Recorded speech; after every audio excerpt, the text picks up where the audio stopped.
किसान यात्रा, यूपीएससी में लेटरल एंट्री, युवाओं की भागीदारी राजनीति में और कर्ज माफी ऐसे मुद्दे हैं या कहीं पीछे छूट गए? नहीं, सारे मुद्दे हैं मेरे दिमाग में। जो है, अगर बिहार में सुधार लाना है तो आपको जमीनी स्तर पे डिसेंट्रलाइजेशन, मेरे जो दो महत्वपूर्ण मेरी वैचारिक सोच का हिस्सा है वो है सत्ता और संसाधन का विकेंद्रीकरण और दूसरा लेटरल एंट्री। और उस पर मैंने डिटेल बहुत विस्तृत चर्चा की है कि क्यों ये होना चाहिए। दुनिया भर में जहाँ पर भी तरक्की लाई गई है वहाँ पर सत्ता और संसाधन का विकेंद्रीकरण किया गया है।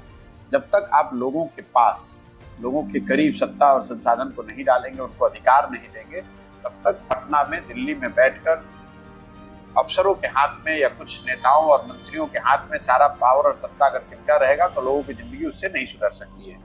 लेटरल एंट्री को लेकर मेरी सोच ये है कि जो समाज में सबसे समझदार, टैलेंटेड लोग हैं, वो जरूरी नहीं है कि वो सरकार का हिस्सा है। तो सरकार का जो तंत्र है वो रहे, लेकिन उस तंत्र को और मजबूती देने के लिए ये जरूरी है कि हर वो व्यक्ति जो सरकार का हिस्सा न भी है लेकिन उसकी समझ है, वो विषयों को समझता है, वो समाज की सच्चाइयों को समझता है, उसमें काबिलियत है, उसके लिए ऐसी व्यवस्था बनाई जाए ताकि वो आए और यहाँ पर वो काम कर सके। मान लीजिए कि जल प्रबंधन बिहार में बहुत बड़ी समस्या है, बाढ़ और सूखे। आज तक कोई तोड़ नहीं निकाल पाया, कोई ब्यूरोक्रेट नहीं निकाल पाया, कोई मंत्री, कोई सरकार नहीं कर पाया।